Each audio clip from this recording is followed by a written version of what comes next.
From what you explain, I just remembered that there's a kind of an approach that developed from the times of Carl Jung, who was a Freud student, and he developed this attitude where he talked about the unconscious part, the conscious part, and the superconscious.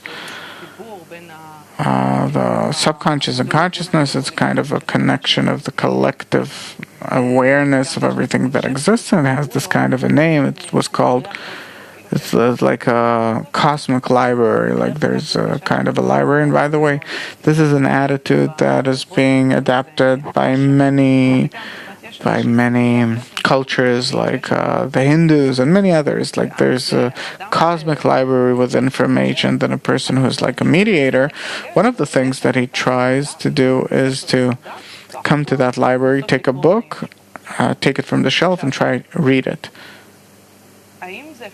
Is this possible, to come to this library, open a book, and start reading it? It doesn't come this way. I don't know this depiction. There's a library and all the information that exists. We discover a system. To the extent to which I discover the system of connections between us, the more corrected the system is, the more I identify that it is corrected according to my correction, that to the extent to which I'm prepared to be there, and then in a corrected way. And then when I discover it, okay, call it a library, emotional, cognitive, whatever.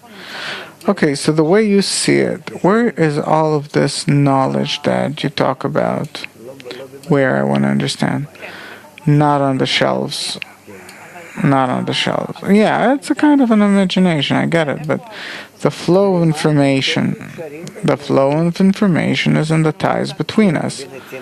In the ties between us, there's, the giving and the love and the arvut and the connection between us. That's where all the information is. Information is only in the flow between people or between me and a tree, still vegetative and animate too, but not a tree.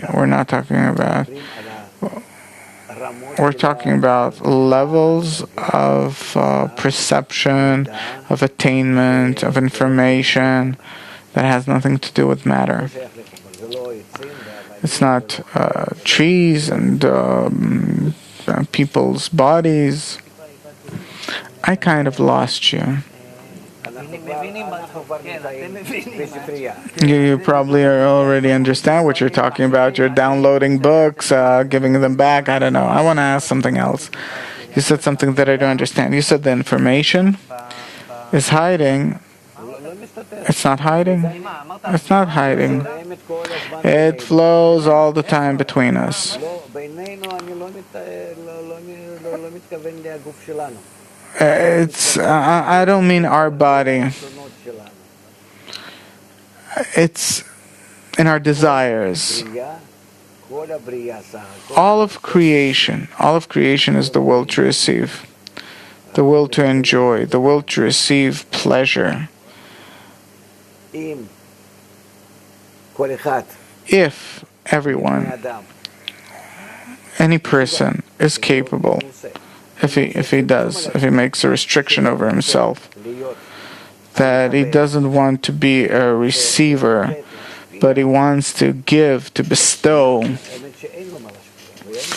The truth is that he doesn't have what to bestow and what to give, but that's another question. But he wants to be this way, to relate to the whole of reality this way, to this network of connections between him and others. Then he comes out to revelation in this network and starts seeing who else is in this network with him. Avraham, Yaakov, Rabbi Shimon, Rabbi Akiva, and my friends are there, and the Rashbi, and of course many, many others. Thousands and thousands are in this system, in this network, that are in a reciprocal connection, and others are closed, like flowers in the morning. Didn't open yet. So a person that opens up now, he starts seeing the true reality. He starts seeing the flow of information that exists between these desires. It's desires. It's not bodies. It's not bodies. It's desires. It's the vessel of the soul. A certain desire called Or, and a certain desire called Michael, and so on. Desires.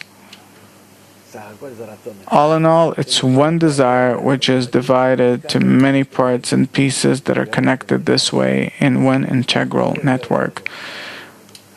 There are parts of the soul that corrected themselves partially or entirely, and then they're in kind of connection with others in reciprocal giving, bestowal, and there are those that are still shut, that didn't develop yet. Still, there is an inner ripeness for something to develop on the inside until they reveal it.